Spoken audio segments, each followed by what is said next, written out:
Welcome to the From the 108 podcast, starring the drunk uncles of White Sox Twitter. He's a Twitter-like whore, an Instagram thirst trap, and your grandma's guilty pleasure, Beef Loaf. A West Coast attitude in a decidedly Midwest body, My Sock Summer. And your host, he's sharing obscure music thoughts to give you time to hit the bathroom, Cherezy E.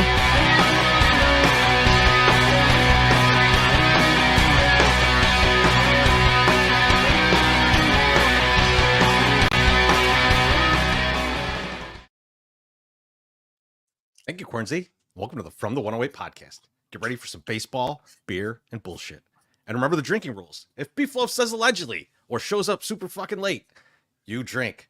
If my Sox Summer mentions his time on the West Coast or blames his kids for something, you drink. And if I fuck up the intro or make MSS appear to be dumb, you drink, which I absolutely am not going to do tonight. You're not going to do that. Two-man formation. But of course, you can make any of us drink for just $1.08 or more. Or more. Please more. But speaking of drinking, smoke weed every day. What are you drinking? My Sox Summer, what are you drinking tonight? Hi, Chorizo. It's very nice of you to show up and me to show up so we can carry on this good podcast instead of just taking our architecture tours and getting slammed all afternoon and then blame the good people of Uber. Oh, no one will pick me up. No one will pick me up. This isn't a black man trying to get a cab in New York in the 70s. Okay, this is a guy who just went on an archaeological dig tour, and you can't get in. I am drinking the Four Roses small batch. I think I bought this at Costco, or I think it's Costco because it seems like a pretty big one. It's good. I just took a little nip. It's delicious. Yeah, that's what I'm going to be drinking tonight. Chorizo. I'm actually anxious. I'm not. I'll get to what I'm drinking in a second. But okay. I'm sorry to get into some bourbon because I haven't had a lot lately. I mean, if I had, occasionally I'll be out and have a drink or something, but I haven't sat at home and had a nice glass of bourbon. And we're doing all the work around the house. But today, enough stuff is done that Cornsey put together our new bar. Our new bar looks awesome. Like it's a cart thing, and so now all the stuff is back out. I'm looking at, I could look over there and I could see the bums Knob Creek pick, and I'm like, that's happening this weekend. That's happening for sure. Maybe during work tomorrow. Maybe for breakfast. I mean, that kind of thing. Goes great on pancakes. But so I am like I'm psyched to have that back in my life because it's tough to. I don't like drinking beer at home. Like really, it's too. I drink too much of it at the park. Is the problem. And so like I'll have beers during this, I'll have beers at the park. I want to mix it up a little bit, But speaking of beers, what I am drinking tonight. So tonight is I'm still on the Brewer's Kitchen. It's really good. The courtesy of Copenhagen. Dude, I got a few cases of this and I have no problem continuing to drink this over and over because it is delicious. Like it's pretty good. When you open it up, man, like the smell is it's so like refreshing and summery. I'm like, I could have a lot of these, which I shouldn't because I think they're like 6 or 7%. Yeah, they're like 6.5. I feel like when we were sitting in the soak on Sunday, when I was right next to you, smelling you. You were up close, drinking you in. Great stuff. It was nerve wracking until you opened one of these, and then I was like, oh, it's nice. No. You get a little drunk, you get a little boozing, and it's fine. He's a horny, sweaty dude, but if he's drunk, he's way more fun and playful. So it's fine. My Sox Summer, how you doing tonight, man? I am doing great. We of course Thursday. I'm like, I have to. The girls are off. This is their first Thursday off from school. Last Thursday was their last day of school. I'm like, I have to make, every day of these 2 weeks before they have to go to summer camp, like have fun. So one of the things they really wanted to do was go to the Nature Museum downtown, the Peggy Herbert or some shit. So we went there today and they have a butterfly room And that's dope, right? And so we're like in the butterfly room, and there's just butterflies flying all over us. And the girls really, really want a butterfly to land on them, except Tess, because she kept moving. Every time a butterfly came by her, she was like, just jump out of the way. I was like, it's not going to work if you don't stay the fuck still. Like, you have to stay still. It's insects. Right. I get it. But when we're in the butterfly room, I'm looking down and I see a critter like walking across the butterfly area, like in the beds, like where they have all the flowers and stuff. And I'm like, okay, that doesn't seem appropriate. And maybe that's a rat. I don't know, because we're in Chicago. And we go over into another little area where we're waiting specifically to try to do like, like get a butterfly Lannas. And another girl has 2 of them on her arm already. So my oldest is already like, God damn it, bitch already stole my butterflies. Like, those are the only two here that are going to do that. And they already stole it. And I look over and I see 2 more of these little rodents. And I'm like, they're not rodents. And I'm like, they look like a chicken, but they're too fat to be a chicken. So I'm like, I don't know what the fuck these things are, but they're supposed to be here. Clearly they must like habitate with, or whatever, with the butterfly. So yeah. We're leaving the first time we leave the butterfly room, because my God, I mean, it's free Thursday. You got to go in the butterfly room like 18 times. But we walk out and I asked the lady, I go, hey, what are these things here? And they're like, oh, they're little quail. They're quails. And I was like, okay. Oh, little fat quails that they look like chickens, but they're not. They're quails.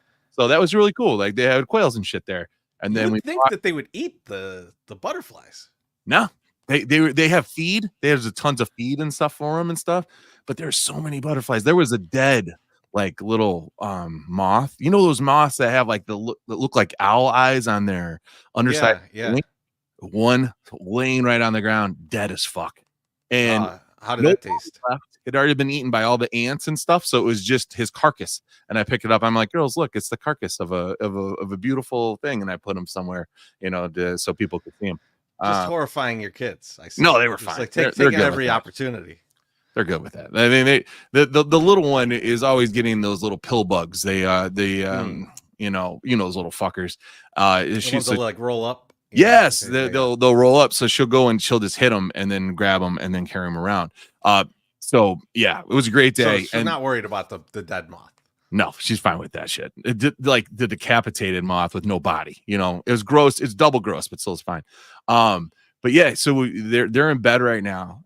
The wife is out late tonight because she only plans late nights at work when we have a podcast. She's like, I can only, guys, she's like, I can't do Monday, Tuesday, Wednesday, or Friday. I can only do Thursdays at 8:00. That's the only time that I'm available. There's nothing going on at my house at that time, so it would interfere. And then it's like, oh my God, I'm so sorry, I forgot. It's your little thing that your little podcast. I've got a whole monologue prepared just in case. It's like, so don't worry. Holy Christ! So anyway, yeah. So they're in bed, but like we got 2 things working.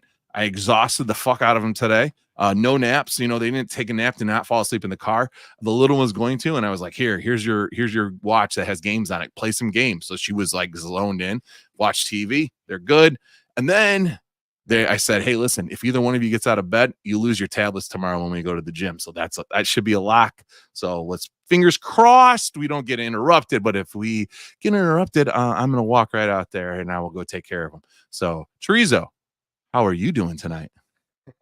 We just got an update from Bonita. She says Beef's still not home. Mrs. Beef went to get him. I love it. Let's get a drink in here from Aloha Mr. Handy. Says need more MSS story time. Hell yeah. I think we do need an MSS story time pretty soon. Tonight we got something even better for you. We're gonna have Wally money later in the show. So like yes. We're gonna get into some fun stuff. I don't know if you heard my sex number, but Riot Fest, I'm wearing. I was gonna say you wearing a Riot Fest shirt, and I was gonna ask you if you didn't have to bring it up. They moved Riot Fest, so like out of nowhere, kind of moved at least the Red Stars didn't know about the move, so like they moved it to Toyota Park out in Bridgeview, which is way further than I like to go for. Way out there. But I'm already bought.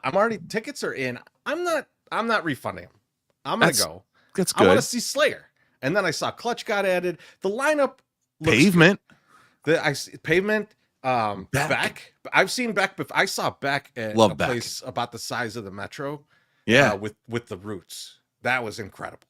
That was an incredible show. What year was that? That was Like gotta be 97? Maybe 97, 98, something like that. It Two was turntables and a microphone. Odelay. It was around that era. It was he already had out the second album. It was at University of Chicago. Our buddy Dr. Feelgood went to University of Chicago. Yeah, we saw the same show. And that was like their student body put together concert every year. Yep. And like this was the concert. And so it was those two with Atari Teenage Riot. Yep. I saw the same show, but at ISU. Okay, so in like a small place, and it was incredible. Dude, the DJ, they had DJ Swamp was their was his DJ. And he does that whole he scratches with his elbows. Yes. Yes. He's fucking and he kept and then the Roots. The Roots are insane. So like, but I also saw they got that NoFX stage where they're gonna have like all those great SoCal bands that are gonna be there. So like I'm excited for all of it. But my question is, so now I got to get to and from there, right? Is it too bougie if I hire a limo service to take me and my friends out to to and back from Riot Fest? Absolutely not. No, because I feel like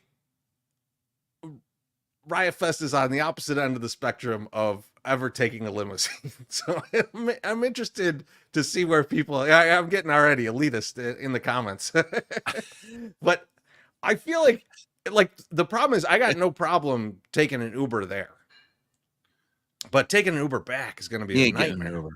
Yeah, and then like over there. And the Reggie's bus is going to be there, right? But like, how quick are they going to get back and forth? Yeah, not quick.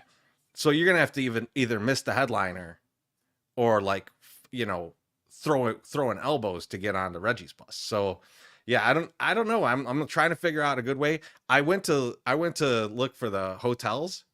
Like, so there's a hotel that's like walking distance. That shit was sold out like 15 minutes after they announced this. Yeah. So I'm assuming if you got a room there, that it's going to be like you and all the bands, because like if any of the bands got rooms, it's got to be at the place that's like directly next to it. So God, you would hope so, right? It should be. I mean, like I have a feeling there's going to be some crazy ass hotel stories from this. So Aloha says, Mr. Hand says that you just take the Orange Line. CTA That's the Orange problem. Line. So you can How take far the away CTA is it from to the Orange Orange line, Line? but then you have to take a Pace bus from there, and then if you don't leave by like 6 p.m., that Pace bus ain't running. So then you still got to take an Uber out. Like getting out is not a problem. Getting out to the place, getting home is the problem. Do you think that they're gonna make some adjustments though, like as things are like evolving? Because I mean, they just announced it yesterday, so like they didn't have like the full thing, right? So I don't know. Maybe they'll make some adjustments. Maybe they'll be like, hey, we've added 17 more buses, and they're going to do shuttles. I think they're going to try and do something, right? And I think that there's more than Reggie's will probably do shuttles. Listen, right? Like it would be smart. Gordo, I appreciate the this offer is it. To pick me up. This is it. No. Oh, I would take this in a heartbeat. No, someone who routinely takes 100 meg edibles, I'm not jumping in. I'm Dude, sorry.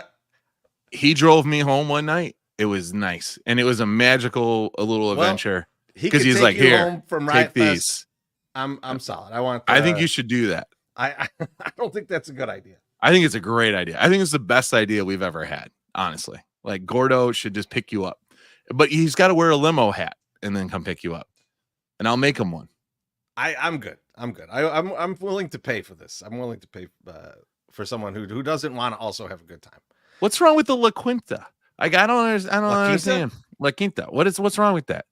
I don't understand that, Alexis. What do you got against that? Especially in Bridgeview. It's probably a really nice place in Bridgeview. It's cool. Wasn't there a Padres announcer that got, I think it was the Padres, that got fired for during their ad read for La Quinta? At the end, he said, La Quinta, Spanish for next to Denny's. All right. The beef watch. He's home. He's about to get on now. So thank you, Bonita. I'm assuming there's a bathroom break before he jumps on. So we'll give him a minute. He'll get his shit together. And I think in the meantime, Wally needs some Grotto's Lap B Wonka snacks. Not Grotto. Huh? Grotto. Good old Grotto. Grotto. Are we ready? Are we ready? We're gonna play some bills here real quick. I don't know. Do you want to wait and give him a second so that he let's get him situated so that he'll get in there. Okay, so let me ask you a different question. Wrong picture. Hold on a second. You want me to read the ad or no? No, Riot Fest is displacing the Red Stars. Oh, yeah. Do you think they should play a game at Comiskey because Sox are out of town? Or do you think they should just do a doubleheader at Soldier Field with the Fire?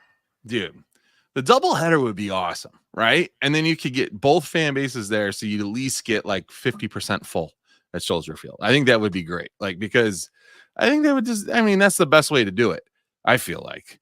Or right, like if you took both of those, that's a sellout, right? Like you should be able to sell that out. It's like a big event.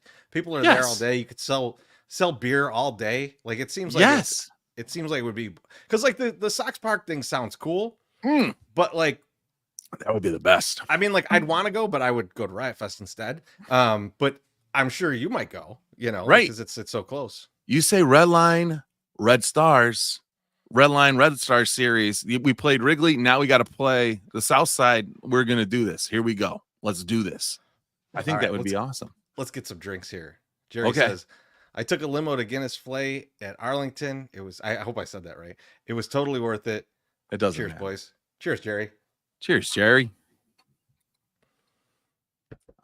Just looking here. Lil Yump says for the La Quinta Fund. Cheers, Yump. Whatever. Shut the fuck up. Fuck all you. I saw Luke was making fun of me too. Just say the translation. Say next to Denny's. Yeah, next to Denny's. Dale says they just added Wicked Scepter and Titanica. Hopefully the party tape gets filmed at the Hampton Inn. Cheers, Dale. Dale, I found this shirt. Dale, I found this shirt at a thrift store. I know everyone's shocked, but I love this shirt. This when I saw this shirt at the rack, I was like, "Oh man, I'm buying the fuck out of that shirt," and I did because it was a 2X. You get a 2X Nikki Two Strike shirt for under $4. I mean, come on. When you not buying? You bought a Nikki Two Strike shirt. I was like, "Why on earth would you own that? Like that is why would you not own it?" I guess is the question. Well, like, do you think it's a bad move? You think it's a bad move? I think it's just a dumb. It was a dumb shirt when I guess maybe now that it's kind of funny because it's so funny. Terrible. Yeah, that's like it might be a good shirt now. Like, right. Like it's so dumb that it's now in vogue. Beef. Thank you for joining us. What's up? What's up, boys? I'm sorry. I was downtown. No one would pick me up. No Ubers, no cabs, whatever. Mrs. Beef had to come down, corral my ass, and now I'm here. So bless up that I'm here. You get a quick nap in on the ride home, so you could. I should have. Did you get all 37 of your banters ready, or no? Are you ready to go with some banter? I have no fucking banter. No banter today. But what are you drinking? No, it's for you guys. What are you drinking today? I'm actually drinking the courtesy of Copenhagen. Oh, that's two people drinking that tonight. Tremendous, nice, tremendous beer. All right, since he's got no banter for us, MSS, time to pay some bills. Let's do this. Hi, I'm My Sox Summer, famous White Sox Twitter personality, and I'm here to tell you all about the delicious sides at Lawrence's Fish and Shrimp. From their mouth-watering fries, crispy corn fritters, savory onion rings, zesty okra, and delectable mushrooms, they've got the perfect match to any dish on their menu. Whether you're enjoying succulent shrimp, flavorful fish, or any other seafood delight, these sides are the perfect accompaniment to enhance the flavors of your meal. Stop by one of our 4 locations today or visit our website at chicagoshrimp.com to place an order for pickup or delivery. Come see why Lawrence's Fish and Shrimp has been serving up the seafood you crave since 1950. All right. It's a little succulent shrimp. Succulent. A little. I think it's guys, I think it's time for some White Sox talk. Yeah. There's no question. Now, recently, Pedro Grifol called the hitters flat. And apparently, based on math done by Beefloaf and My Sex Summer. Thank Christ. It worked. Yes. Correct. Now, we can't say anything about the bullpen. The bullpen has sucked. But terrible. the bats have woken up a bit, and in this brief stint, and this is this doesn't include last night, right? This is just up till then. But Andrew Vaughn with the 191 WRC plus, Paul DeJong at 157, Lenine Sosa at 154, Gavin Sheets at 142, and Beef just had to put Corey Jelks in. But he is my guy. He is at 101. But like I think he fits there, Beef, because the previous part of the season, the Sox were at like a 70 something WRC plus. So this is way shooting the moon over what the team had been doing. So these are the right guys. But the question to the group is, which of these guys can continue to do this? Now, obviously, not at the pace that they're all at. Like, I don't think you're going to see a 191 out of Andrew Vaughn for the rest of the season. But like, which guy can maintain some semblance of being a professional baseball hitter? My Sex Summer, I'm going to start with you. I'll pull these guys back up. Let's start with the guy that I said was going to be the guy that's going to be providing all the fireworks all summer long, and it's Paul DeJong. We're just getting into summer. I mean, listen, this guy, we were like, if he hits 15 home runs, we were like, we're going to be really happy that he hit 15 home runs. He is on like what, 12 or 13 right now? He's like 2 away from where we thought would be a good thing. I feel like he's doing the little things. He's the one that is consistent. He's been consistent since the beginning of the year. Like he'll hit a donger every so often. He's starting to mix in a little bit of the doubles, maybe get a single, like I don't know. I like him. I like when he approaches the plate. Don't care much for him on the base paths. But other than that, Paul DeJong, I think, is my vote to continually this going. So the interesting thing there and I'm pulling this back up, and this is kind of it talks a lot to the Paul DeJong season. The OBP during this is still 281. His BABIP is 200. If the ball's in play, he ain't getting on. But he's hitting so many home runs, and he's generating so much power. He is.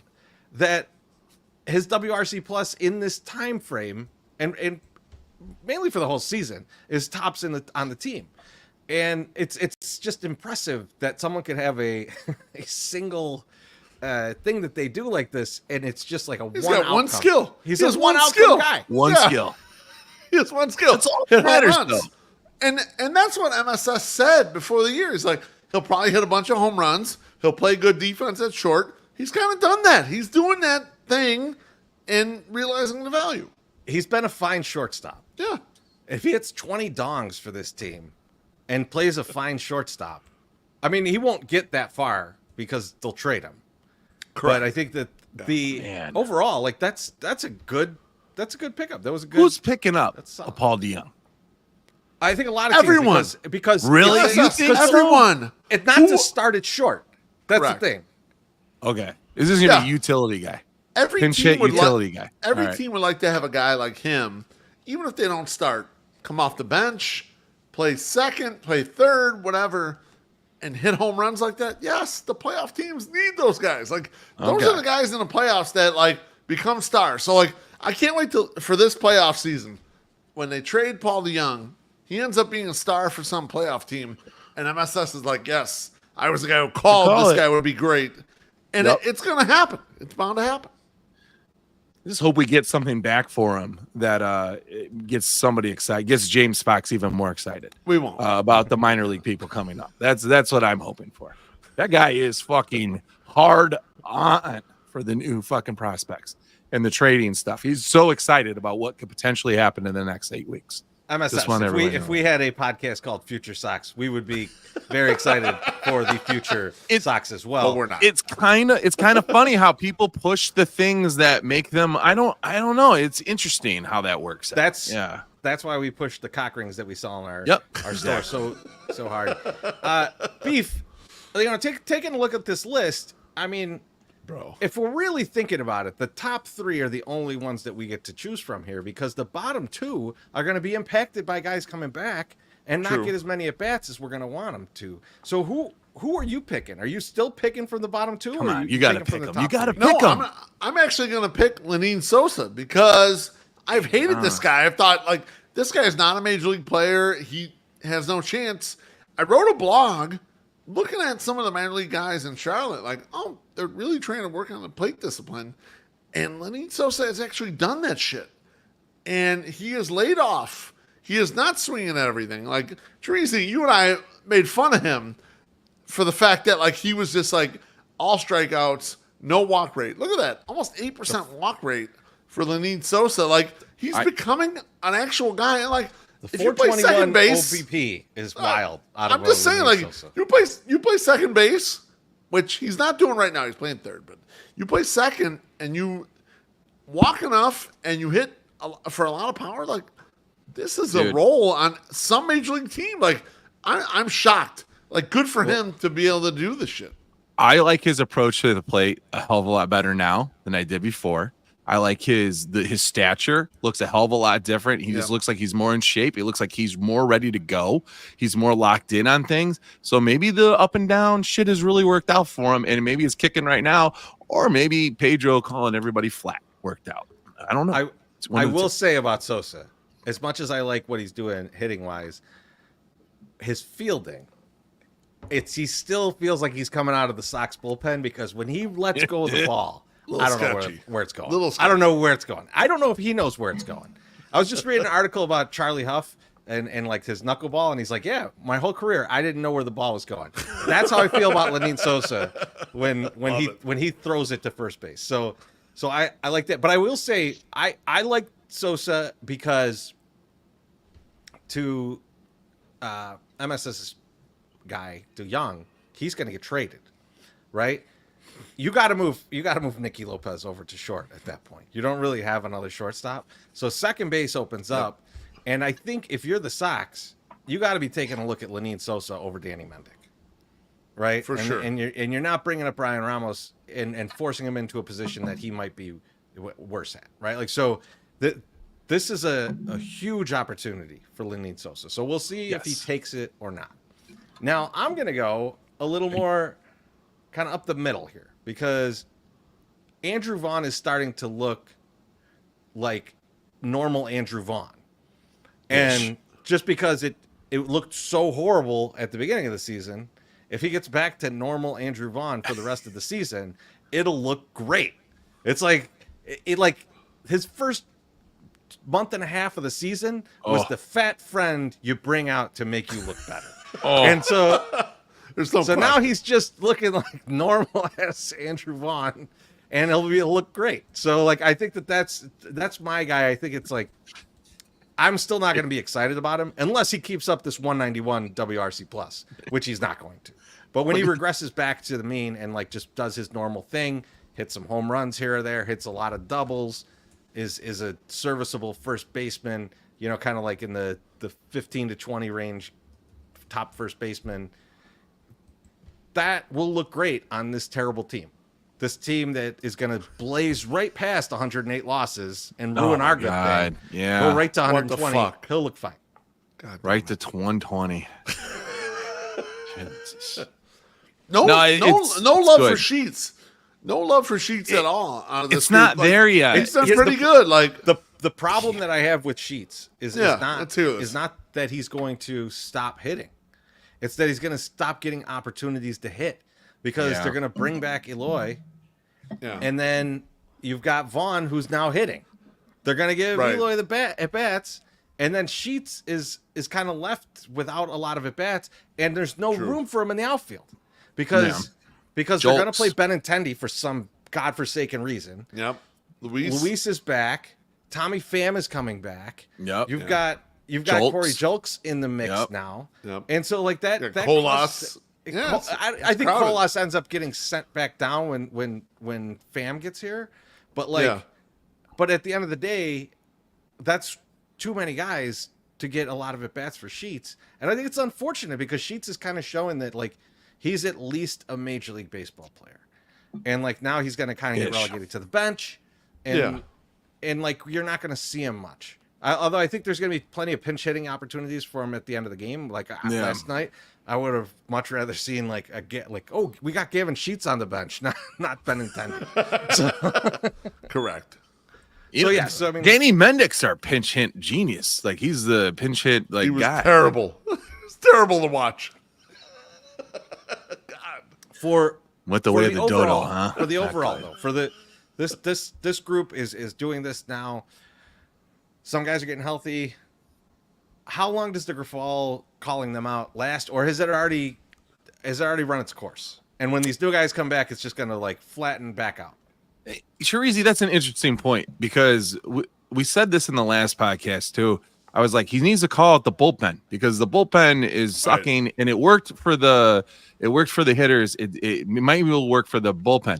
He did the exact opposite with the bullpen. Like he went good cop on the bullpen and said, "Hey, it's not these guys' fault. We're just figuring this out. Hey, take it easy." And it's like that has worked horribly. Because it looks like he's just aligned with him and said, yes, your shitty play is totally okay. And it's totally okay for me, too, for us to continually lose fucking games. Like well-played, hard-fought games that should be W's get fucking pissed away in the 6th inning. And it just drives me fucking insane that this is continually happening. And he doesn't have the balls to say, listen, we need to shore this shit up, motherfuckers. Like, get this shit together.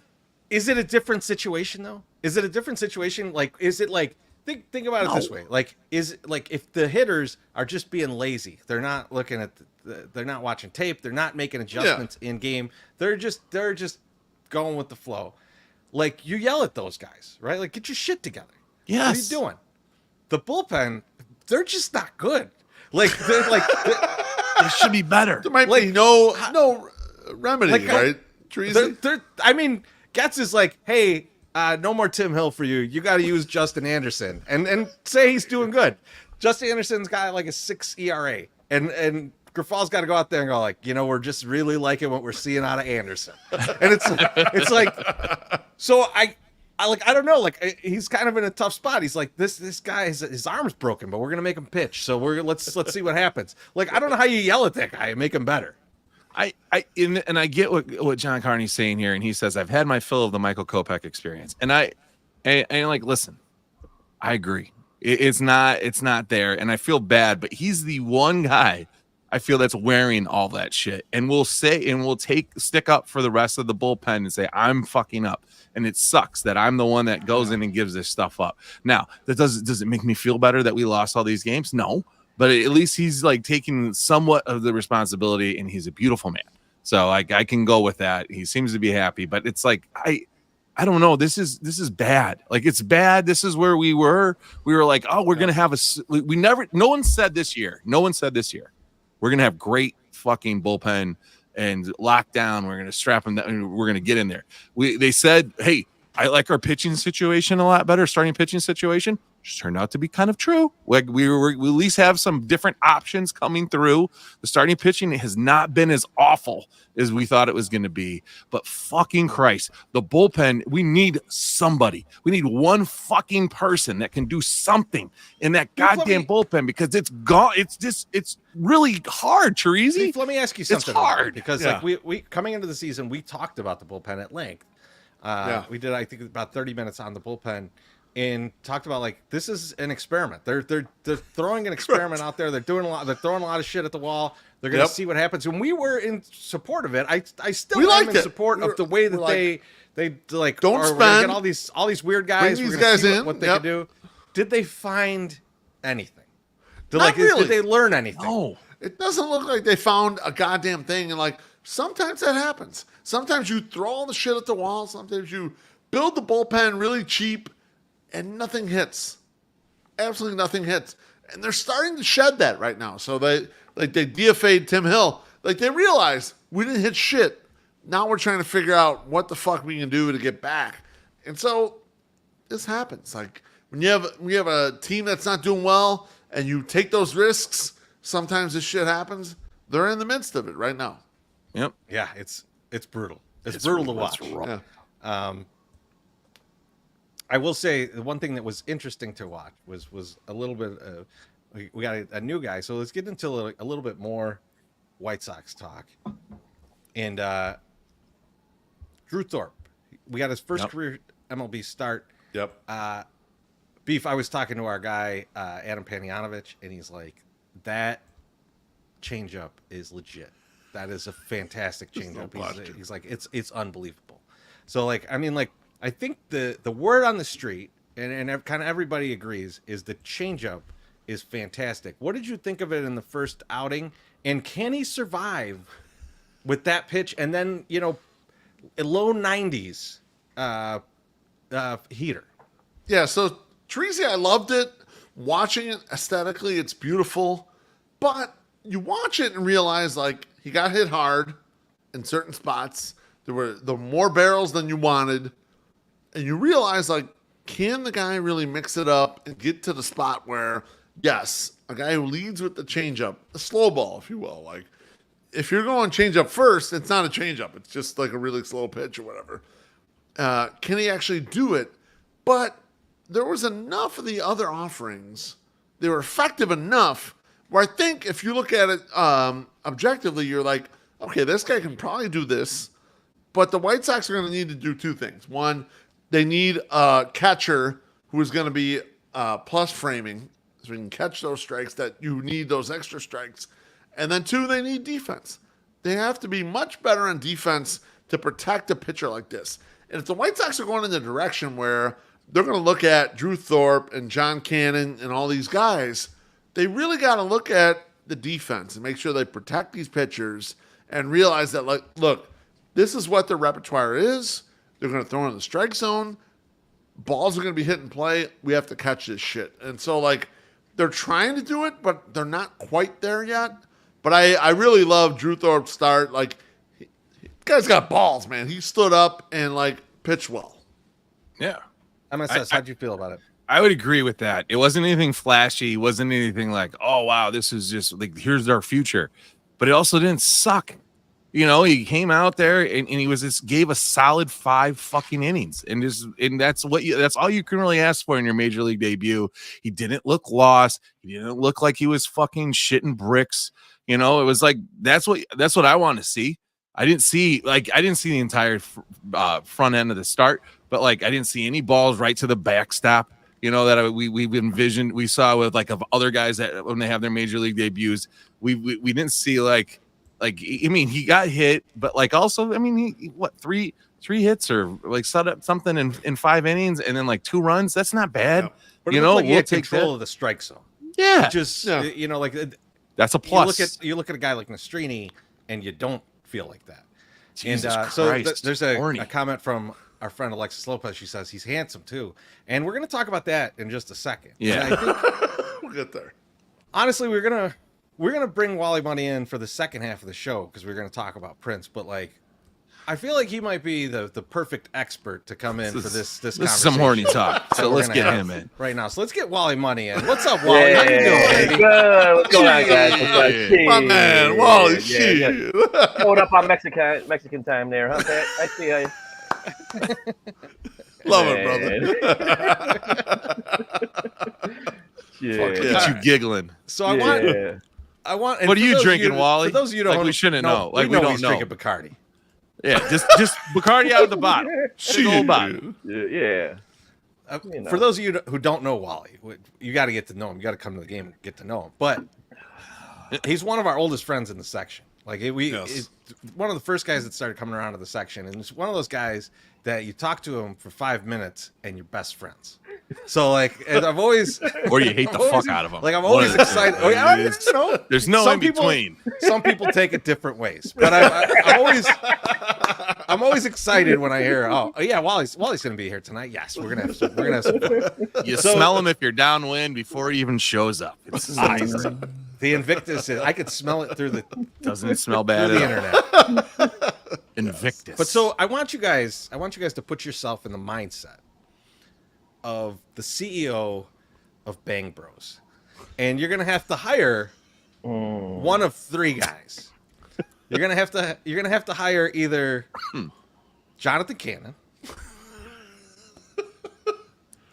Drew Thorpe or Nick Nastrini? Now I'll start with our guest. Wally. I mean, Who you hiring? He's already got the stash. I mean, like who else is already primed? No. Wait a second here. What? In this, I'm not as versed as my Suck Summer is with all the Bang Bros like separate productions and shit. So, which one would be on? Because he wouldn't be allowed in the Bang Bus, but like, would he be on like the MILF shit or whatever, or like, because like, where is he going to be on? Because if I'm the CEO, which one? Drew? Yeah. Or Drew or the Love Cannon? No, Drew can't be on Bang Bus. I feel more like Why not? Dude, he's too classy. He's too classy for that. He's too classy for that. So it's a he looks too good. He looks like a good A talent, that you would put like, you don't want them sweaty balls, dipping on that dirty ass bus. Yeah, see, you would never get in the back of the bus. I mean, you guys know what my favorite series is, and it's BTRA and it's Big Tits Round Asses, and I think Dirty Drew would be really good in the BTRA. The stash, I'm with you on that one, yeah. The top right picture for those listening on the podcast. The top right picture, he's got on like these sunglasses, like those kind of like more like blades. The blades, the Oakley blades. And then he's got a jersey on, but he's wearing it like Eloy. Like he's got the thing wide open. Just flexing out. So like now that's a great pick. And this socks pick, he's got a mustache. And the mustache, I gotta tell you, it's good. I don't think it's one of today's pornography. I feel like it's one of the 70s and 80s. So he might be a throwback. I don't know. Timothy Maher says that Wally's giving Drew the Rosa Parks treatment for the Bang Bus. The only one that got that, not expect to hear that today, was my Suck Summer. I like that. Right. Beef, who are you picking? I mean, Treasy, put John Cannon up there. Like, I feel like there's a little bit of Johnny Sins going on right here. Like, he's really tall. He's attractive, and like, not attractive. Disagree with you guys. Disagree hugely with you guys. He's got Beef, some Johnny Sins to him right there. Like, Beef, he can corral the room. I'm with you on the John Cannon because I'm thinking about today's game. I'm not thinking about previous year's game. I'm thinking about today's game. And he looks like every dude that's like, "Oh, I'm here to see your son. We're gonna be roommates at college." Like he looks like every guy that plays that guy. So everybody's stepmom. And Sarah J's like, "Oh, well, why don't you come in and wait? He's gonna be gone for an hour." Yeah. Like I just baked some cookies that I'm gonna rub all over my ass for you. Yeah. No. Now here, Treasy, you're half then right. You go to prom with me. Yes. You're half right here. That's the most right I've been in years. Nope. The Love Cannon, Jonathan, the Love Cannon, he is that weird guy that is probably packing a huge sausage, right? Like you're like, he's not like the best looking dude. But yeah, see, no. Johnny Sins is much better looking than the Love Cannon. I'm sorry, just this. But here's what he's got. What Jonathan has going for him is he probably has a huge dick. So like he's gonna be like that weird guy. Like there's this guy, I don't know if you guys know, probably not because you're not the porn guys I am, but there's this guy called the Girth Master. He is a goofy looking fucking dude, but he looks just like Jonathan Cannon. It's just weird. Like he's just a weird face. But it works so good for him. So I agree with you that he could come in and be like the goofy son, like the goofy cousin, the brother, like the step brother, but I don't think that he's the guy that I would pick. No. MSS trying real hard to convince you that goofy looking guys are well hung. That's what I'm saying. MSS, who are you picking then? Tell us who dude.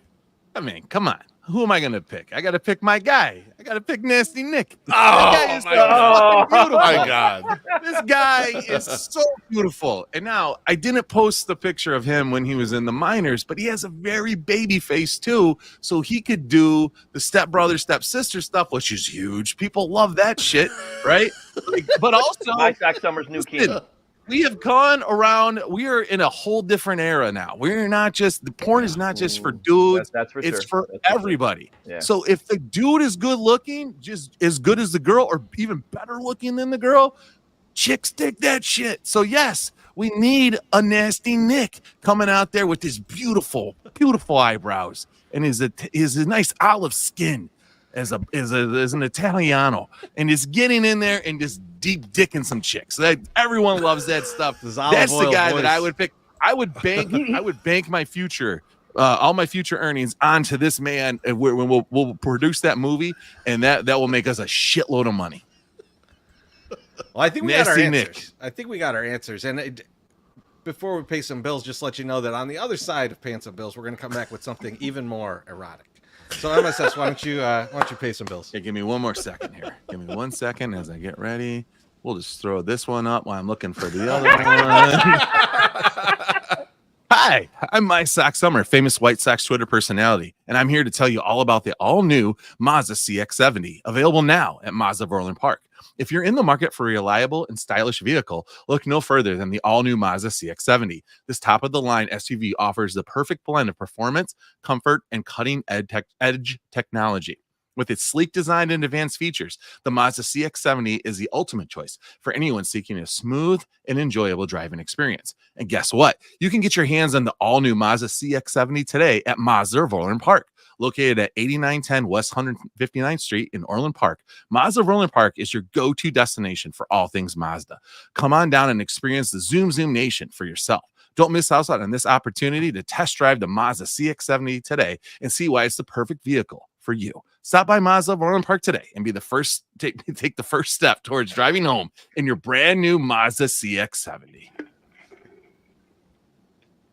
That's it. We need the job. Samuel L. Jackson. Back English to the motherfucker live speaking. ad reads. I love those. That was a good ad read, right? I appreciate that he's doing them live again. Yeah. I like love the those. live ad read. I'd stepped on it a couple times. This one's a little fucking wordy. It's okay. It was good. You did good. You did good. We were Really down in that area on Tuesday forever, me and the girls, and there, if you need a Mazda and 7,000 cicadas to hit your car, go down to Orland Park, because there are cicadas fucking everywhere. It is insanity out there. I love it. It was great. I How saw are the my thrift first stores down cicada. They're good. Yeah, They're I good. figured. Saw They're my looted first now. cicada in the city today. It was delicious. Oh shit. Oh, So, so I saw those A few videos of you guys doing them shots. Pat doing that shot. Yes. Oh my Would you have done it, Wally? Great. Would So you good. have done the cicada malort? Well, I think well, you would have. Hell no. When we, if you guys are, we did the first shot of Morlort in at guaranteed rate, and I almost threw Yeah. that shit up right there. I'm like, give me another shot. They're like, what? I'm like, I don't fucking care. Make it a double. Some I else. think I had like, you know guys how much I had tequila. I think I had like tequila then Fireball. So I'm like, anything. I almost that Morlort came out my nose. Nah, hell no. You Drinking pussy. that. Nah, I'm drinking that shit. I like my stuff to taste good, Jacob. All right. No, thank fine, you. you can use the real names. Hell yeah.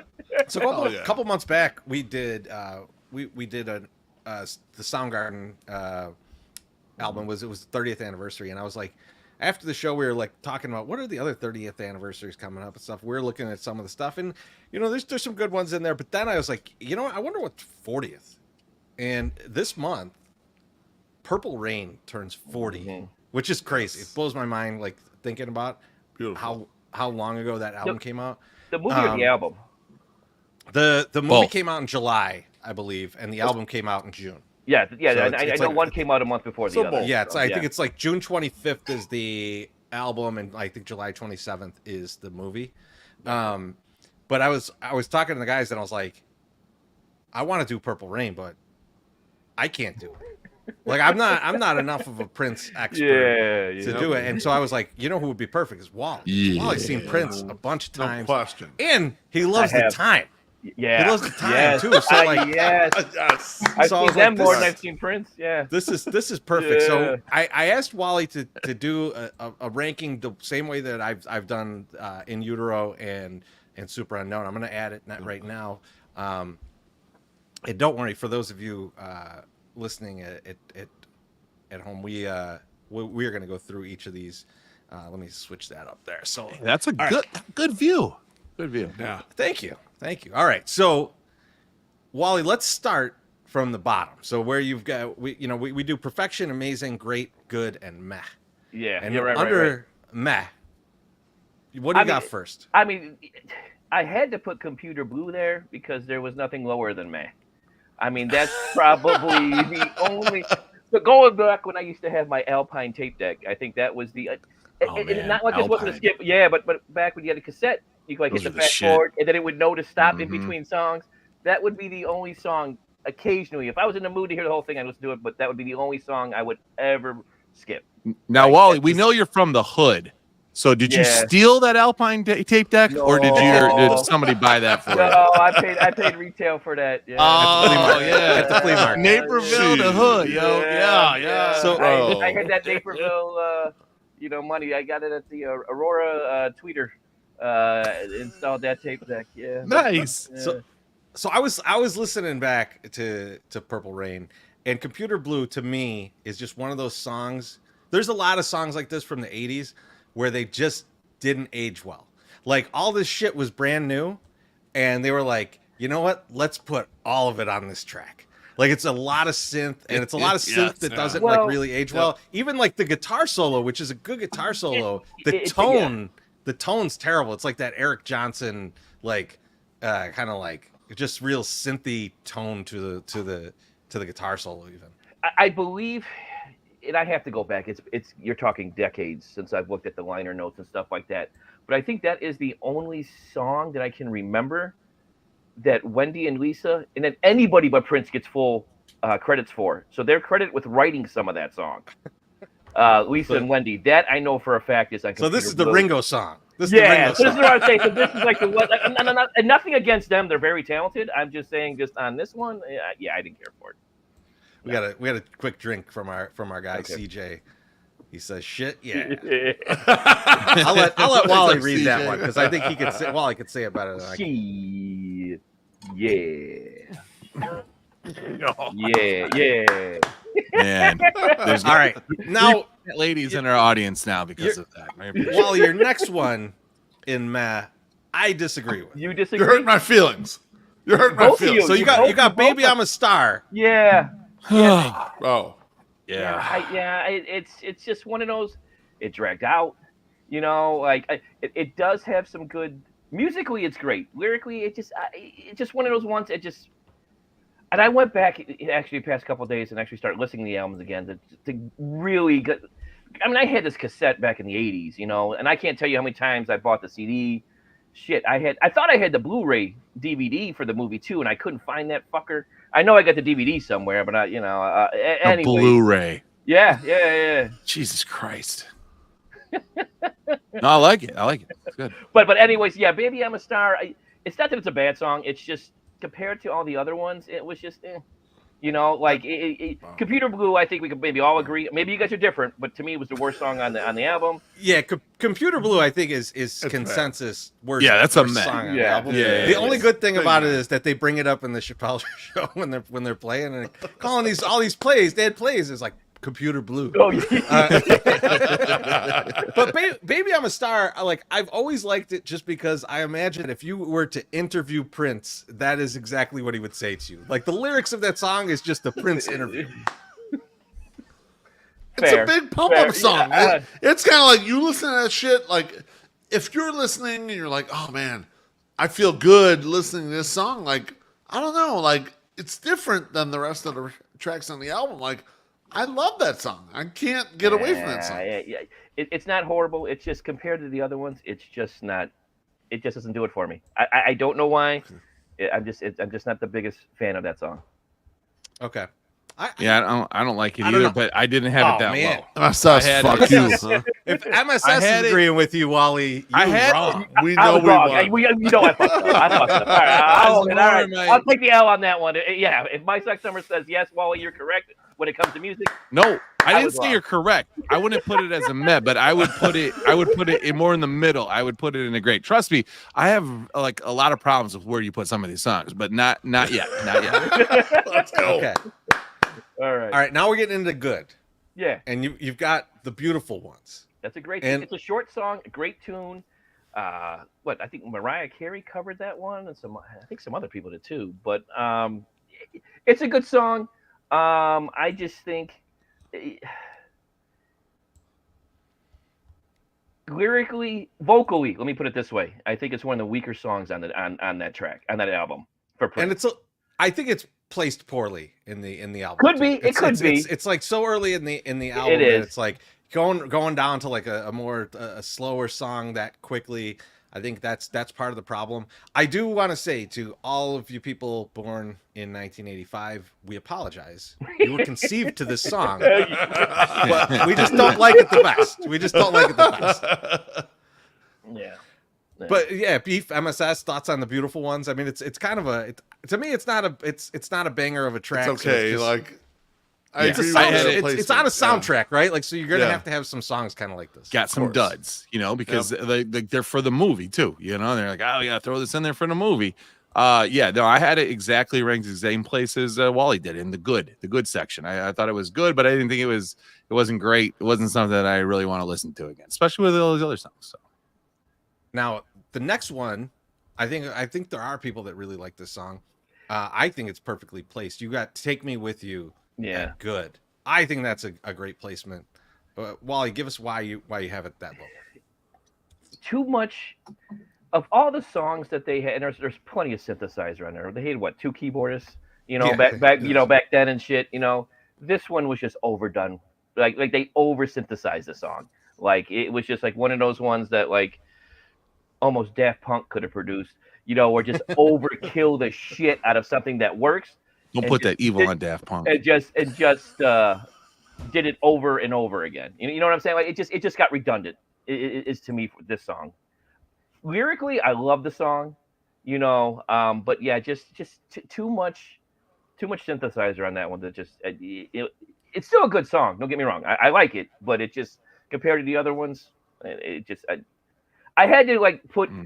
When I first started this, I was like, man, I had so many at Amazing, and I only had one song at Perfection, and then I had to like really, I popped an edible and like really like deep down into this, and it was like I spent hours on this, man. Like I was just like, man, and I'm going back, listening to track by track and shit, and I was just like, man, it's not as good as I remembered it being. Like it's just one of those things. You hear it over and over. I listen to each song probably 4 or 5 times on their own, and then the whole album, and then it's like, and I had notes and shit, and I was just like, nah. The synthesizer just it didn't make it. It did me. I love. There's something about the verses in "Take Me With You" that remind me of Raspberry Beret. And then, like, I'm disappointed that I'm not listening to Raspberry Beret. Right. So I don't know. Yes. Like, it's just not as good. Yeah. Yeah. It's like, damn. I wish I had Raspberry Beret right now. Right. I don't remember what song it is on this same album where it starts out like it's going to be When Doves Cry. And then you're like, this is not When Doves Cry. Like, I need to get rid of it. They use that same effect. And you're just like, no. You can't use this effect on this song too. You can't do that. Yeah, I had "Take Me With You" as a meh. It was the shit one. I don't like it. It was just not good. It was just it did not age at all well. Like it was just like what Wally's saying exactly. It's just way too much. Like, hey, this is hip. This is cool. Let's try this. And then no, it's too much. Yeah. Now we're getting into the good stuff. The top. We got a problem so with this. We're right at the middle. It's nine songs total on the album. We're at great. You've got one track here. Yeah. Let's Go Crazy. Perfect song to start the album off. Like it's by far the best song for an intro. Like you couldn't put it. If I had to like produce this album, that was 100%. That's like right in your face.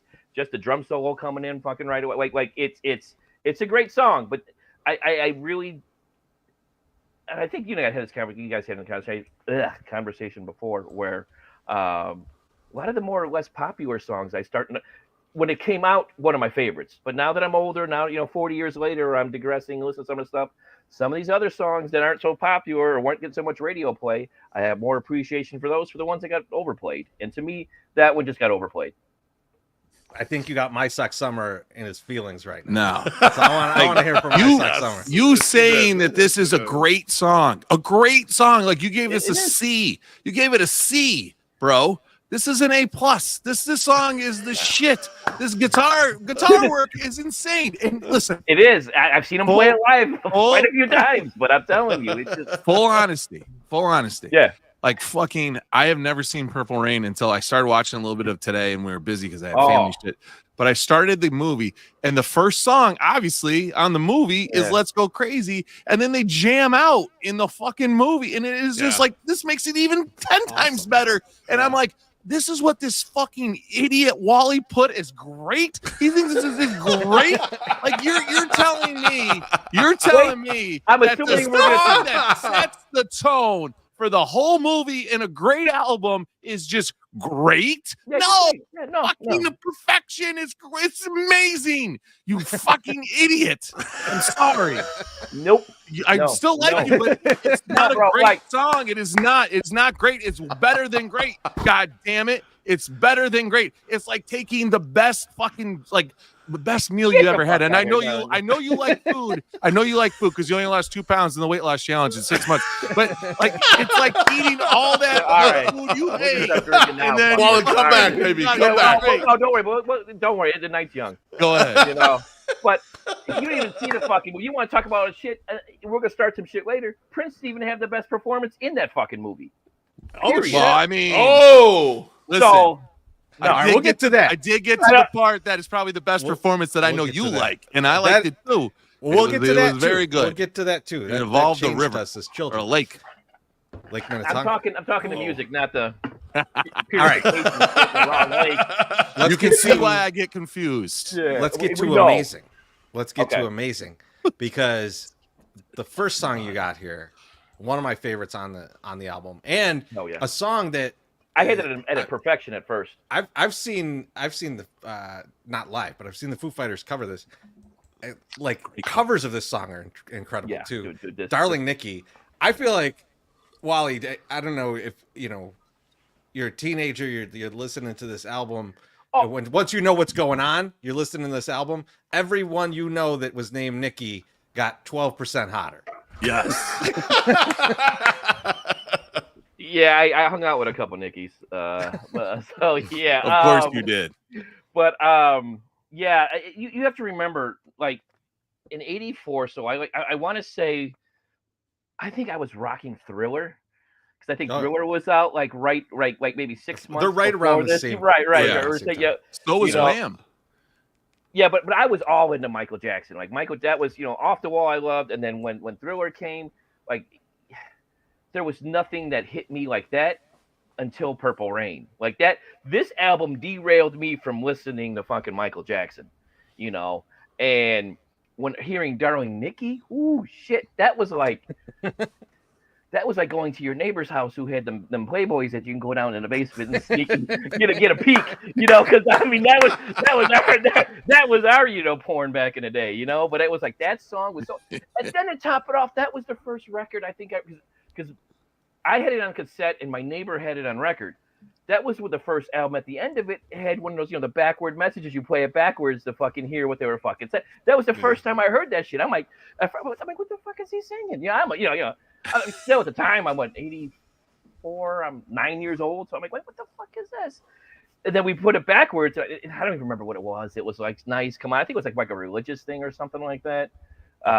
With the words that I remember doing it, but it's been so many 40 years since I remember hearing that. This on record. Now I maybe have to do this. Yeah. At the end of the song, it's remember that was a big thing. Like Ozzy got busted for that shit, or got like sued for all that shit, saying for that stuff like that. People putting the satanic messages where you actually rewound the record backwards and stuff to hear a message. And that was the first time I ever heard that. So that song, and that may be. Well, we'll talk about the movie later, but no, I think we can talk about it here for that because that was by far Prince's best performance, and probably one of my. It's probably a tie for like the best performance of that. It was by far the movie. If you didn't get to that part, My Sock Summer, I did not know. That part's wild. Yeah, that part blows out. Fucking Let's Go Crazy. The the song itself, the lyric. Oh, for sure. The lyrics of the song are wild, but it's also But the way they crazy. set it up in the movie, It's the movie reinforces the movie reinforces it where it's like Prince is like, man, I had the wildest sex of my life. Please pray for me. You know, like Yes. and even so much, like the performance is so good, but Morris and Jerome steal like every fucking scene with their looks and their fucking. We'll get to that shit, but I mean, They're crazy. Oh man, they made that movie. Like, I watched the movie again last night for the hell of it, man. And it was like I finally was able to find it on streaming, because I didn't want to go through my storage to find the DVD. And every scene, Morris Day and Jerome are stealing the fucking movie. And then I realized, let's just throw this out here, because I know a lot of the people that are in the audience, and they're not all our age. okay. But like back in the day, the parental advisory explicit lyric sticker was such an album seller. Yeah, And this record got that because of the Darling Nikki song. And it got a lot of free publicity because they brought up this. The only reason I ever knew about this song, because I only had I think I had a 6-inch single, or a 7-inch single, whatever, record of When Doves Cry. Like I had that. I don't know. Remember what was the B-side? I was trying to Google it to find out what the B-side was, and I don't know. There's probably Computer Blue, probably. I mean, more than likely. I may be misremembering MSS. I may be misremembering this, but like, I don't know if this actually had the sticker. I don't know if the stickers existed yet. I think it's part of the case. I don't remember it. I think Darling Nikki is read during the congressional hearing on it. So it said the risque lyrics of Darling Nikki contributed to the use of parental advisory stickers and imprints on album covers that were the record label's answer. To it, right? Okay, so this is the beginning of it. Right. So I'm almost positive that like I want to say, and I could be misremembering it. It could be the documentaries that they like the docu films that they made on this. But I'm almost positive that Tipper Gore reads.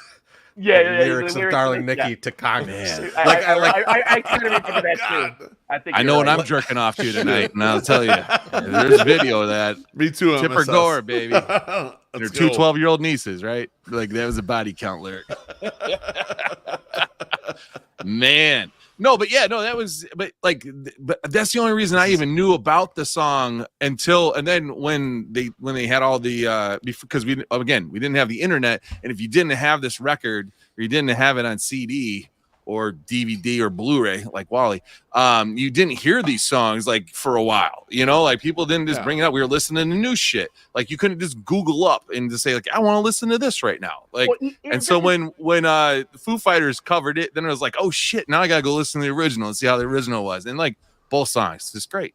Well, this is wait, you didn't hear this until after the Foo Fighters did it? No, I heard it. I think I heard it when I was a kid, but wasn't, I'm worried about your childhood. I'm worried about your childhood, right? Dude, I have a vivid image of like masturbating with a magazine. I was like, whoa, like what is going on here? That was it blew young MSS's mind. You need to finish watching the movie. I'm going to. Yeah, you do. All right. Correct. Next on Amazing. Yeah. I would die for you. That's a great song.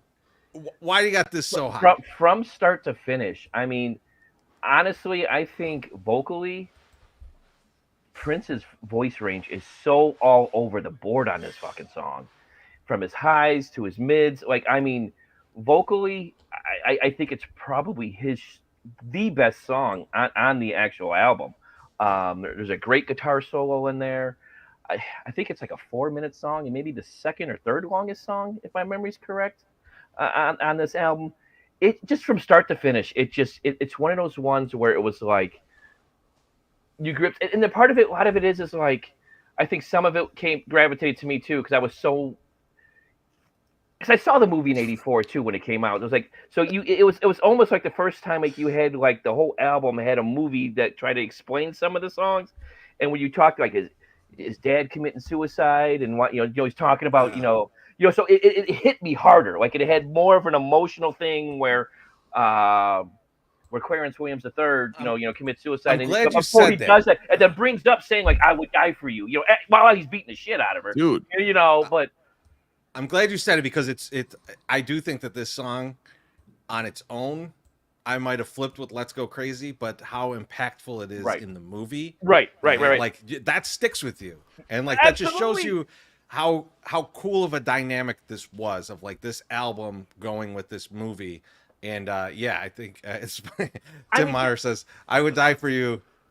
Is a roller skating party anthem, which is funny because it's like so brutal in the movie. It's true.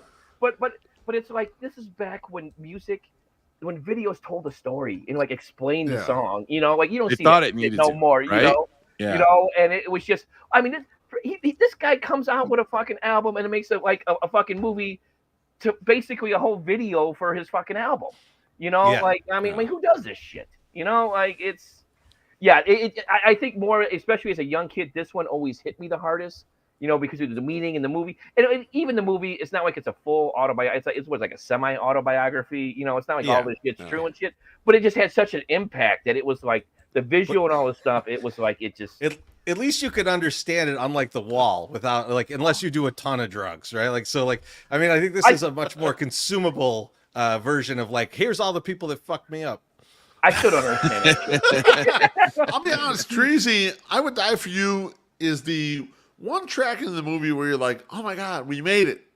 We got there. We did it.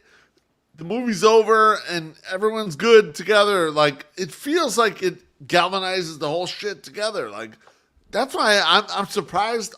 Amazing. It should be perfection, in my opinion. Yeah, I think it's the same. I wouldn't argue with that. I think it's tough because if you put the next track up, which will go to perfection, is When Doves Cry. Yeah. Now, Wally, lay it on me because I think this might be Prince's best song ever. Yeah. I mean, from the guitar riff, I mean, the whole thing, even the fucking his regular video for that whole, you know, putting all that like shit like melting together, almost felt like you should be high watching that shit, you know, when there was like two of them dancing, making one and shit like that.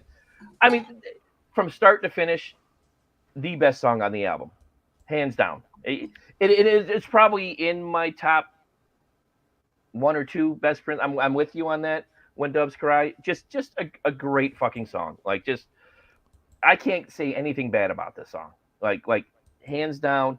Every time I've seen him play it in concert, I've cried. You know, like it's between the guitar solo, between him singing, even the drums on this thing kick ass. Like it's just a great, and even the keyboard, they all kick ass. Like you can't. I think that's he was smart enough to harmonize everybody. Everybody got their piece in this song. You know what I'm saying? I think that's one of the things, Wally. Like one of the things that's like so amazing about this song is that it feels like on your first listen, it feels like such a simple, straightforward song because that drum beat is like right in front, and it like just kind of feels like this. You almost feel like it's almost just drums and the lyrics, and then you start to listen to it over and over again, and like all the different layers. Like there's all these different layers. There's points where like he doubles his vocals that at like the perfect spot. He's layering vocals where he's like talking over himself and like it just all of that just works together kind of flawlessly in this song. There's like incredible guitar riffs that are like dropped so low in the mix, but you can still hear them. Yeah. But like at the same time, it's like he could have easily like been like, man, I'm such an awesome guitarist. I'm gonna throw this over the top.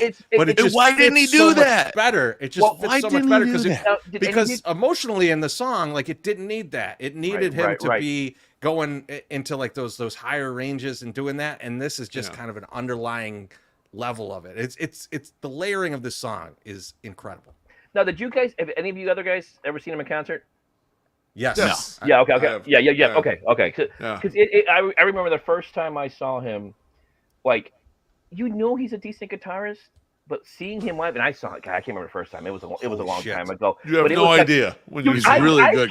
I came out of that fucking show, and I remember going to my brothers. My whole family were all music junkies, and I'm like, dude, Prince is the greatest guitarist fucking ever. And they still to this day, they make fun of me. They're like, fucker, you saw David Gilmour, you saw fucking Eddie Van Halen. They start going, Jimmy Page. They start going up all these names. That fucker's not even in the can't hold their jock strap. I'm like, dude, you did not just see what I, like, you can always hear it in his music, but until you see him live, it's a whole different appreciation. Like, I almost quit playing bass after I saw him play bass. Well, either there's no point to anyone else playing this instrument.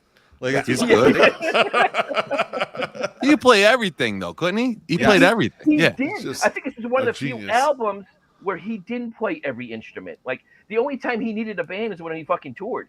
He was such a control freak. He played every instrument, sang, he did like who did the same thing too? Like Marvin Gaye did for shit, what was that song? Why am I forgetting it? Let's get it on. No. Let's take a quick drink while you're thinking of it. Our guy Joey P says, "Thank you for doing a segment on one of my favorite flicks of all time." Cheers, Joey. Yeah, Bless you, Joey. ours too. This is Piss me off. I can't remember it. us indulging ourselves in talking about something. This is If you want to know what it's like, yeah. If you want to know what it's like to sit in the 108 on a Friday night, this is exactly it. This is exactly it. And by the way, there's a baseball game going behind us. Yeah. Well, we're talking all this shit.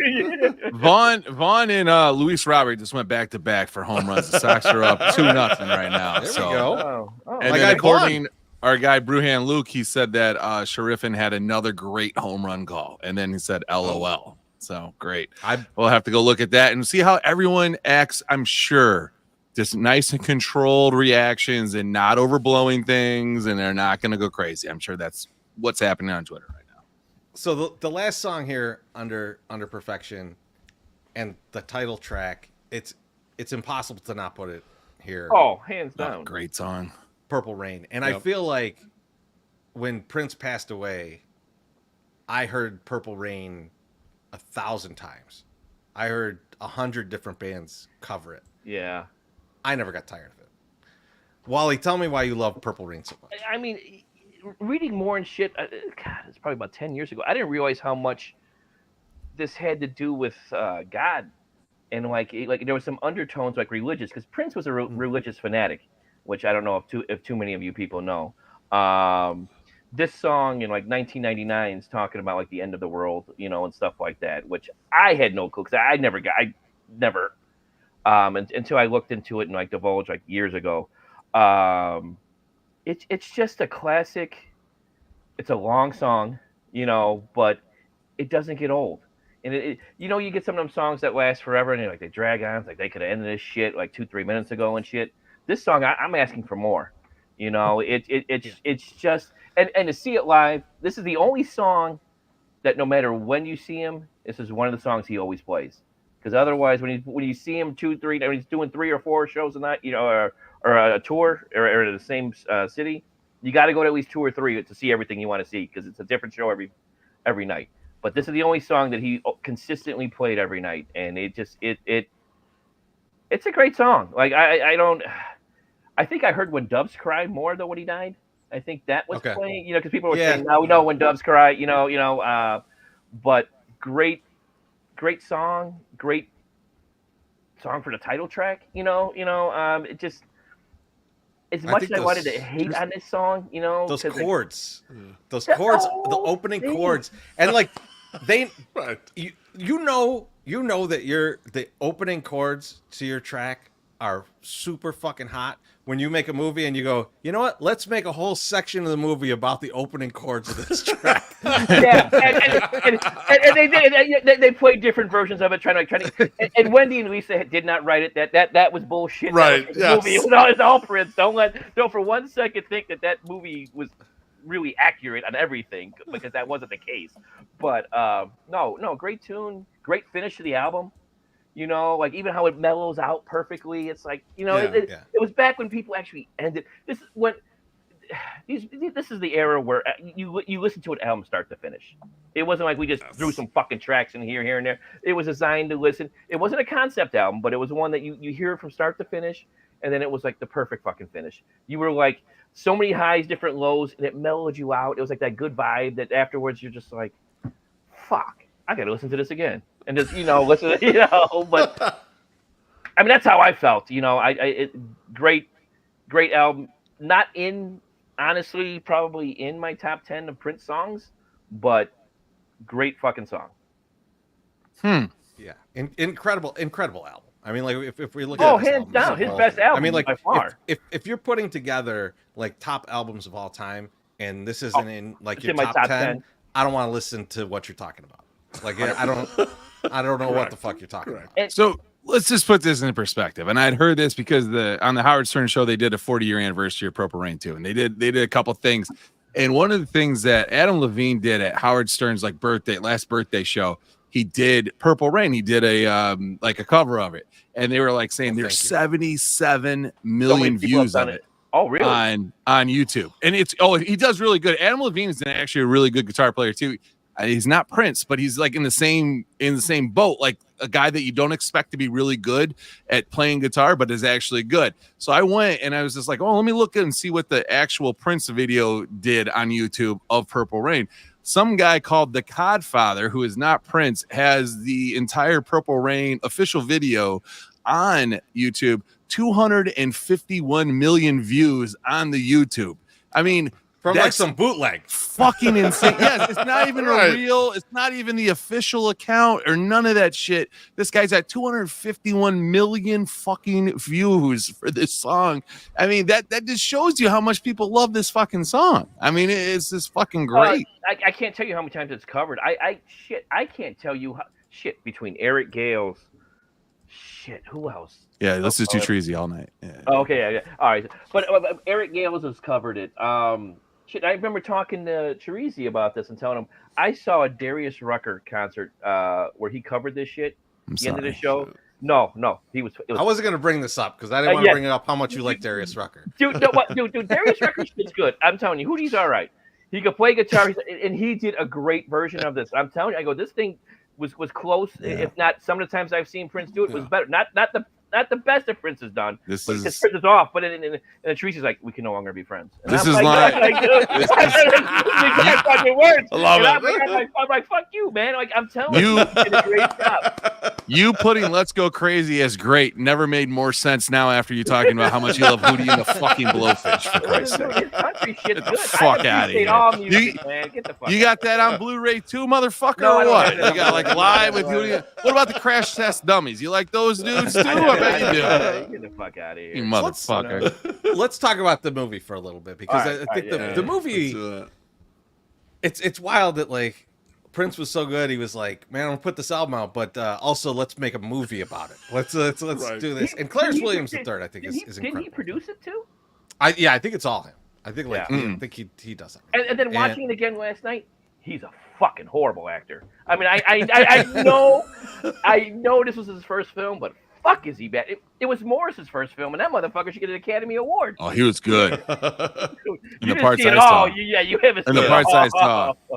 You know, MSS did see the Apollonia part, and I think that, I did. Guys that grew up seeing that when they were young, that changed everybody. So MSS, I'm glad you're caught up now. I'm caught up on at least that part. Yes. Wally, you talked about it before. What is the best performance in Purple Rain? It's probably Sex Shooter. I mean, come on. I mean, and she didn't do shit. Like that, they had a band. Like that actually was a fucking. It took me back and made me remember that was a fucking tour. All three of them toured together, and when they had the screen up behind, like you didn't see the band behind them, the time played. They got to pay an extra $1,000 a fucking night to fucking play behind the screen, do double duty, like and be the band for Apollonia 6. I think maybe it's probably my old horniness when I was a kid, fucking. But to me, that was my favorite performance. Yes. But I mean, I gotta keep it real. I mean, I saw the movie in '84, so you know it was. That was my performance. And then next to that, though, Prince's "Darling Nikki," you know, is right there. I mean, that's by far Prince's best performance on that. The Time only did a couple of songs, but it was funny watching it last night. Like I forgot, this is by the time they already kicked out Jimmy Jam and Terry Lewis. Like I'm where the fuck? I'm like, they're not in the fucking movie, and I'm like, oh shit! I mean, this is '84. This is Ice Cream Castles for the time. This is their third album. You know, like the earlier shit's my favorite stuff. You know, they got 2 songs off there, and that was on that out. You know, that they played The Bird and Jungle Love. You know, but the movie. How do I say this? performance, and there was even another guy in there. I don't even remember that. Did you guys watch the movie recently? I haven't watched it in a while. Because there's another artist in there. It's like Deminex. I can't remember the guy's name, but he's only in there for about 30 seconds while they're talking and stuff. He's performing. I'm like, oh shit, I forgot he performed too.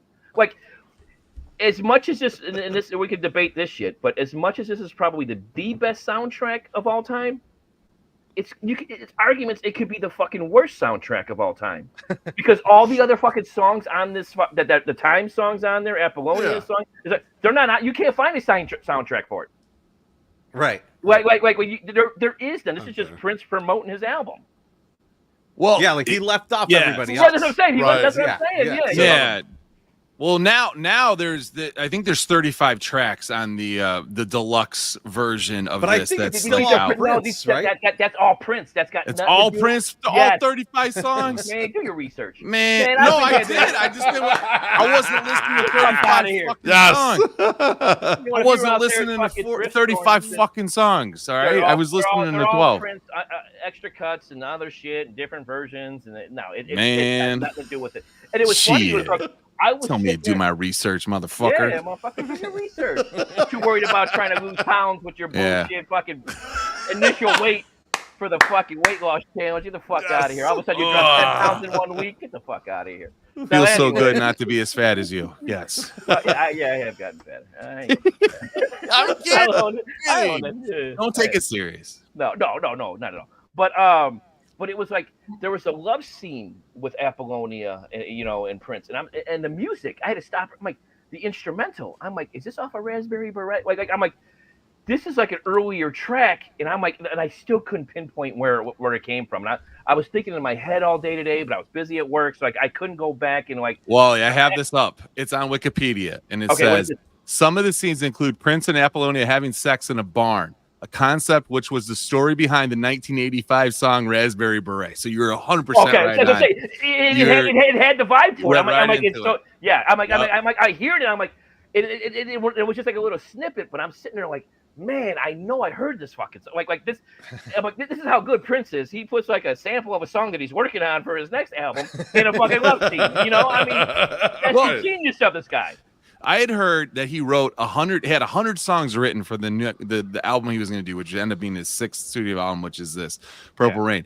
He had 100 songs, but he did not have Purple Rain written. He wrote Purple Rain like when they decided to change the name of the movie from The Kid to Purple Rain. Oh shit. Yeah.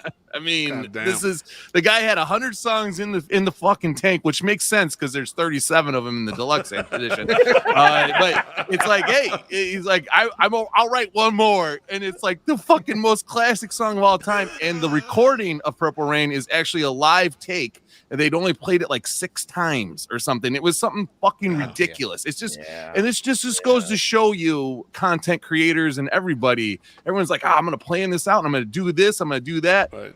You don't need to do that all the time. You just got to go with a feeling and just ride that feeling and just do what it does, because like this fucking thing is insanity. I mean, this is how important. And also be as talented as Prince.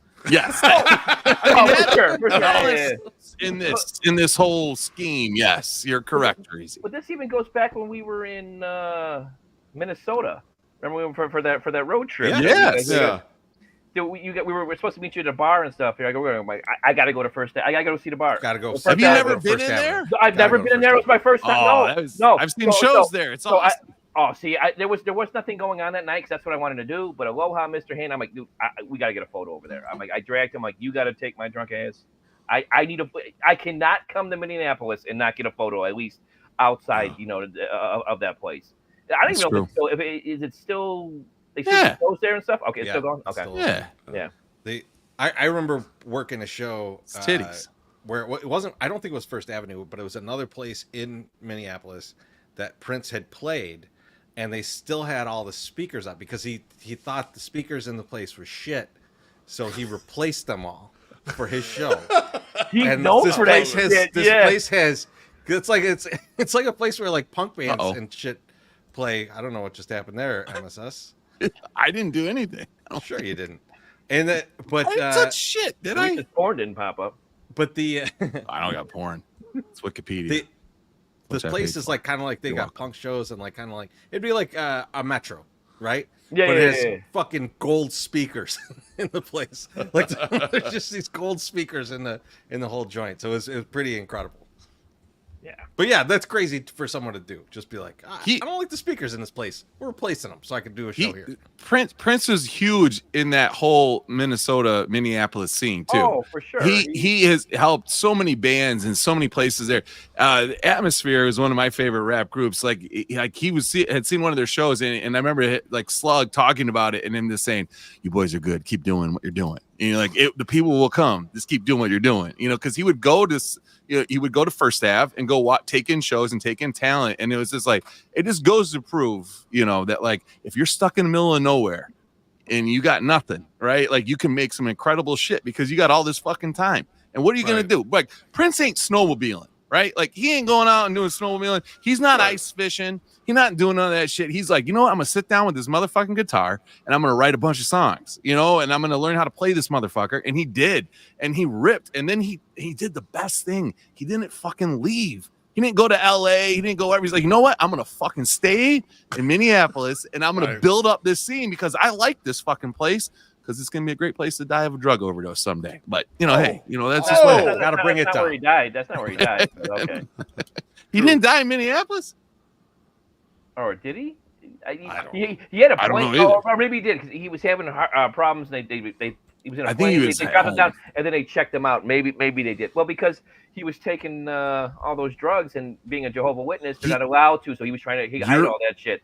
I think you're right. I think I he know I'm flew right. back. No, I know I'm right. They had to land the plane and then fly him back. But I think he did die in Minneapolis, though. Question Prince with me, motherfucker. He did die in Minneapolis. Yes. I'm gonna Wikipedia that. You know what? Go. You know what? Since you want to lose so much weight, go take a lap around the fucking house and come back. Wally, before you go, Tell me man, to take a lap any on my- parting thoughts on Prince? Anything you want to tell us before you go? Just an amazing artist. Is in my top 5 artists of all time. Underrated for his guitar work. I mean, if you want to talk to it, like where everybody likes to like now look at the performance. When was it with George Harrison, or was it going in the Hall? While my guitar gently weeps. When he plays after he passed away. And the reason why he goes off on that is because Rolling Stones, like a month or two prior to this, puts out, how they always do every year, the top 100 guitars of all time. Their lists. Yeah. Yeah, right. We know. You and I know. But then didn't even have Prince in the top 100, and he was fucking pissed. So that's why he went off. It wasn't planned. That the rest of it, I remember seeing like an interview with Tom Petty. He didn't know he was going to do all that shit. Like that's why he's over there just like the other guy's like, what the fuck's going on? And shit. But he phenomenal artist. Don't ever leave a Prince show. Like you will wait a couple hours. He will show up when he shows up. He will play a couple hours. You will wait another 2 hours if you want to see another hour and a half. I left before, and then later I realized like he'll do like 3-4 encores. And one of them, he came out, there was one person still left. He don't give a shit. Like he is on his own time. Did you ever go watch that video I told you about Kevin Smith and him? What Kevin Smith interview and stuff? It's fucking hilarious. This guy, like, he definitely lived by the beat of his own drum. Wanted stupid shit. They're like, oh, well, Prince, we can't bring an elephant in your house right now. Well, why not? I mean, this guy was right. But some of those, he was on a level that none of us can understand. Them artists like that can think like that. They have a different brain. They're geniuses, but their reality's fucked up, but musically and shit. I mean, he played 27 instruments? Like, who the fuck does that? Right. I feel like people that live in the fucking snow that don't like to be in the snow. You're like, that's what you do. You're inside. You got to learn to do something fun. That's what he does. No, but thanks for having me on. I'll always talk Prince. So we talk about this shit all the time. But Wally, great conversation. Thanks for coming on. Thanks for having me, guys. We'll talk to you soon. Thanks, Wally. Catch you at the park. See you guys this weekend. Quick note: Happy Father's Days to all you guys, all the Father's Days out there. Yeah, I had a question about that, Wally. And on a side note, if any of you ever called me daddy or poppy, I'm expecting a Christmas or a Father's Day present this Friday. This Sunday. No, Hey, listen, I'm gonna leave it at that. I'm leaving it at that. Do you get double gifts? Because you're a grandfather too. So do you get grandpa gifts and dad gifts? What do you get? How many gifts you got? I don't get no gifts, man. My kids, man, they do me dirty, man. Man. That's why I said if you ever called me daddy or poppy, I'm expecting a Father's Day present. Tyler came through the section this weekend when you were down in Mexico living it up. Yeah. Did he? He told me he was. You might have talked a little shit about you. No big deal. Always said that's no big deal. It's my first boy. Of course he is, man. He's my son. Right. You guys know that. Right. At least he came over and said, I haven't talked to him. Yeah, I just got back from Mexico late Tuesday night. So humble brag. They let you back in. Yeah. But I got double entry. I don't even need my passport to come back, man. They just the facial recognition's crazy. Well, did you remember the airport when you came back into it this time, or no? Was it the first time you'd seen it? I don't remember going through customs, getting there. I'm good. Going there, I never remember. You know how I do. Coming back, I remember. I saw that Yeti. I remember that Yeti. Oh, yeah. Yeah. Wally, cheers, man. Thank you. All right, cheers. Oh, thank you. And happy Father's Day. We'll talk to you soon. Yeah, thank you. Bless you, Wally. Okay, so Prince did not die in Minneapolis, but he died in the suburbs of Minneapolis. Okay, so whatever. I mean, still, great. it's the same. Right after same. still in Chicago, right? God damn That it. was amazing. Still Chicago. All right, guys. It's time for and GFY's beef. I'll start with you. I'm going to thank Wally because that was tremendous. Talking about Purple Rain, talking about Prince. I love Prince. Treasy, you love Prince. Like, just a great artist that we all love. Like, and also, Wally is really good on this podcast. I love having him on here. Like, thank goodness for him coming on here. So, thank you, and thank you, and all that. I also love Prince. I know you don't know that, but this is probably not my favorite record of his, and not favorite songs, but these definitely are I love Prince. So I'll make sure that I put that in there. MSS, who are you thinking of GFY? So, hey, listen, thanks to Wally too. And then a shout out to all the pops and dads out there for this is our weekend coming up. This is our Sunday. So enjoy that. Loaf, you too. Hey, me and you, dads. Yes, sir. We know. But no, go fuck your. I got to fuck somebody today, and it's go fuck yourself to the dude that was at the Children's fucking Nature Museum taking up a table that was suitable for 3 people to eat lunch at with your fucking computer on a business call, doing whatever the fuck you were doing. Computer. So I had to fucking go sit somewhere else with my kids in the middle of the goddamn sun, in the goddamn heat. It's 90 fucking degrees out. I hope you had a really good business call, you fucking asshole. It's free day at the museum, but go fuck yourself, okay? Get the fuck out of here. You shouldn't even be here. Table, MSS. I'm not happy. It wasn't right at the table. Brought the kids. Get the kids like the sloppiest ice cream treat that you could get them, and then sit them at the fucking let table them with that guy. Touch them. Be like, hey, we're gonna sit here, all right? And then if the guy's like, well, you can't sit here, just stand up. And then the guy would be like, he'd be a little scared. And I reserved judgment because I was like, maybe he's with his family and he had to take a call. And I'm like, okay, maybe he's just, he's just going to take a quick call, whatever. No, he was sitting there. And then he finally says on the end of the call, was like, all right, well, I'm going to go into the office now. I'll see you in a minute. Like, motherfucker. We could have been sitting there the whole damn time. And you're sitting here taking a call. You got an office close by? Why don't you get your ass to the fucking office and let us eat our fucking goddamn Why aren't you lunch driving to the office? You fucking prick. Love it. Yeah, I'm so go fuck GFYing that too. guy. I'm GFYing too, man. I'm GFYing in the Chicago Park District. Oh. How you drop the bag? How you fumble this bag of having Riot Fest in the city? The fucking money that brings to you. You fucking throw that shit away. And now I gotta take a limo to Bridgeview. God damn you, Chicago Park District. Damn it. I saw, and I don't know if this is what it is, but did you see the number of $71 million? Like total impact is $71 million gone. I believe it. Yeah, I believe it. Like gone. Because I can't imagine what they have to pay to be there. But then also, like the money that it brings in taxes. Right. Like $10 beers, there's a lot of tax on a $10 beer. Yes. All right. No question. And I drink 100 of those that weekend. So just me. brings in a good amount of taxes. That's $1,000, Shreezy. Quick math: 10 times 100. Yes, that's I mean, the city doesn't get that all. $1,000. The city doesn't get that all. No, but they get probably like $700, probably. I mean, they make a lot of money off of the shit that goes on in there, and there's a lot of businesses that sell food in there. There's our, you know, like our breweries around town that go in there. Yep. Like places like Cobra Lounge and Liars Club and stuff. They have stands in there. Like, I hope they're still gonna have stands in Bridgeview, but I don't know. I don't know how that's gonna work. Do you just does that all get cut out? Like, like the amount of shitty impact that is going to happen to the city from losing this is unfortunate and totally avoidable. That's so dumb. And they fucked it up so bad.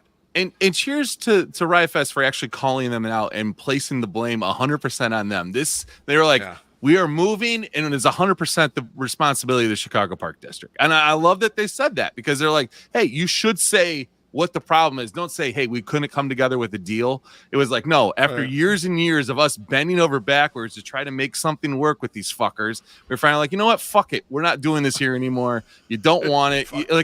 There can only be so many times that you're like, okay, fine. All right. Yes. Okay. We'll get 7,000 fucking porta potties. You know, so fucking Janice, who's up the street, won't get her lawn pissed all over. We're sorry. Jesus Christ, Janice. And now Janice is going to be like, man, we really miss how the park used to look after the dog, way everything is going. Shut the fuck up, Janice. It would have been nicer if you just would have had it. You're going to be, people are going to bitch now, too. They're going to be like, man, we didn't want it to leave. And now it's gone. Man, sorry. Now I'm fired up. We got to go Greg Hogg outro. Sorry, guys.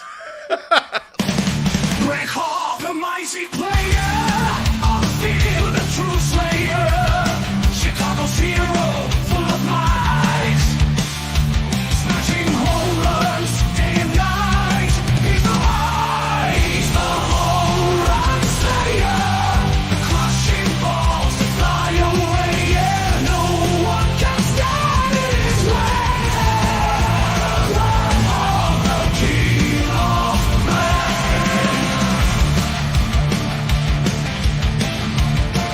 With his backs, he strikes with force. Every pitch, he shows no remorse. The crowd erupts with